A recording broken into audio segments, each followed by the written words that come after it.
What was your approach to bringing the costumes of the animated series to life here at Disneyland? Sure, absolutely. So we worked with our BBC Ludo team. We spent a lot of time learning about the characters, their personalities, what they really represent, and we translated that into the costumes. So what we found was this really unique marrying of the Bluey's world and their storytelling aligned with Disney's storytelling. So we actually focused on 101 Dalmatians and how those dogs in that film kind of marry to their owners, and they have this symbiotic physical and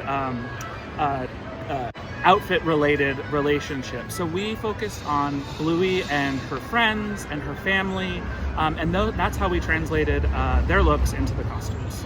And one of the sort of iconic things from the series is when Bluey and Bingo dress up as the Grannies. Yes. What was it like to bring that to life? My favorite part of the entire show, the entire series, are the Grannies, specifically Muffin and Gladys, which is awesome. But we do have Bluey and Bingo in their Rita and Janet looks. And when they come out on stage, people are so excited to see them. Everybody knows that part, so we're really happy to bring them here to Disneyland. And what's it like to be a part of something where you bring Disney stories to life, but here you're working with a partner who has obviously made a show that resonated with a lot of guests on Disney Plus, Yep. and collaborating to bring their vision along with what Disney is known for in the themed space to Disneyland and Fantasyland. Absolutely. Ludo and BBC are fantastic partners. We partner with them like we would partner with any other one of our studios. They're passionate about storytelling just like we are, so it's a great relationship to help bring their story to life here at Disneyland. And finally, what are you most excited for guests to experience when it opens on Sunday? So I'm really excited for everyone to see the Granny moment, to see Muffin will make an appearance through FaceTime, so we're very excited to see that as well. What's it like to bring these beloved characters to life here in such an interactive way? I mean, this is like the ultimate. To be able to feature Bluey and Bingo the first time that the characters are appearing in a Disney theme park is exciting beyond words. Because these characters are not only beloved by our guests and fans, but they represent the best in us, right? They have a purity and a sweetness and playfulness that invites everyone in our Bluey's Best Day Ever experience to interact with everything going on here in this immersive world of ours. And Disneyland's been known lately to bring these entertainment experiences in interactive and inventive ways. Yes.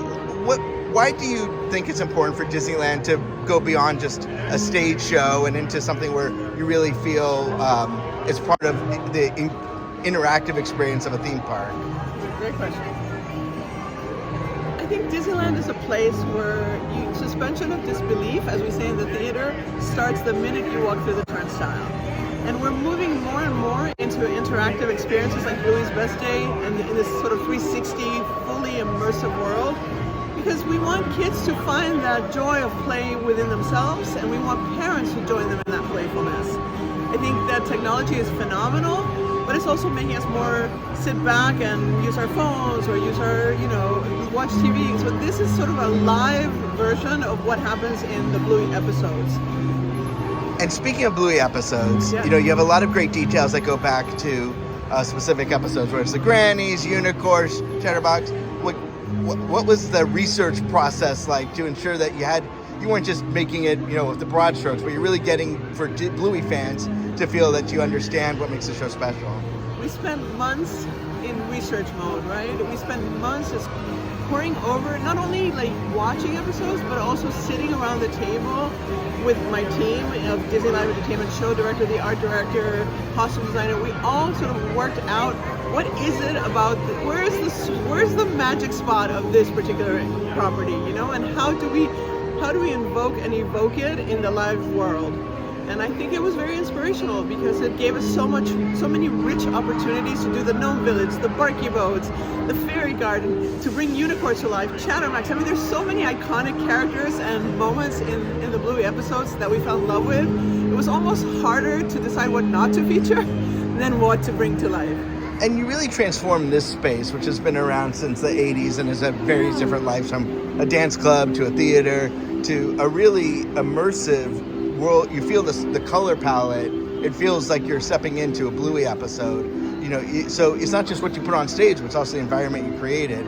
What was your approach to that? Well, we wanted to, first of all, Bluey is there's a very unique style of animation, right? So it was important for us and in collaboration with our Ludo partners, Ludo Studio and the BBC, to make sure that we authentically represented Bluey. So what you see here is an opportunity for our visitors, not only the fans, but first-timers. When they step into Fantasyland Theatre, it's not going to feel like Fantasyland Theatre. It's going to feel like you're literally on the grounds of Bluey School. So with our art director, who is brilliant, Dan Torres, he just found a way to get this to be fully immersive all around you, so that you kind of step into a world that is unknown to you, unfamiliar, but at the same time super familiar if you've watched the Bluey episodes. And finally, you're about to welcome guests into this space. What are you excited to see on fans of all ages as they come in here? Yeah, I hope that our fans of all ages and first-time guests will go up to the stage and dance along with our performers, sing along, grab their children and play with them. You know, we've heard from a lot of parents, especially dads, that they feel like they became better fathers as a result of this show, right? So we want to replicate that dynamic and hope that all the guests just walk out with a smile on their faces.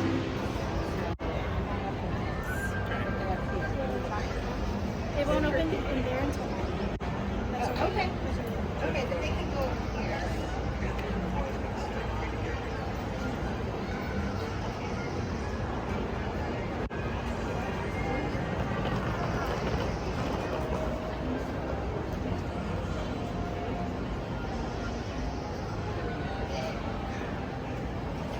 Obviously, dancing plays a big part of the show, from the theme song on.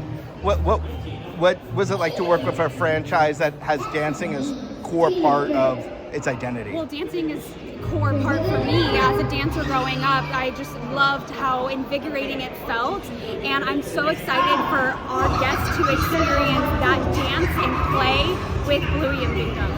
And this show is it's not like a big Broadway show where you're going to want over-the-top dancing. You want something that kids can mimic and be a part of. What was it like to devise something that was exciting and energetic, but also, appropriate for a wide audience? Yeah, I love Bluey and Bingo and how imaginative they are. So leaning into those moments, those iconic dance moves that they do, like the floss or the fairy dance, so many iconic dance moves that are for the kids, but also the parents and the grandparents can do as well. And what's it like to see already these kids dancing along with Bluey, Bingo, and all their friends? It just fills my heart, and I hope that it fills everybody else's hearts as well. And what was your most exciting moment for you on this project? I think just being to interact with Bluey and Bingo and just seeing the parents and the kids just play along, it's been so fulfilling. And I gotta ask, because they're right behind you right now, the Grannies. Bringing the Grannies to life. Yes. What was that like? It's been so fun. Just the floss in general is such an iconic dance move, and for all the Grannies to join in too, it is so hilarious. You have to come and get here for Bluey's best day ever.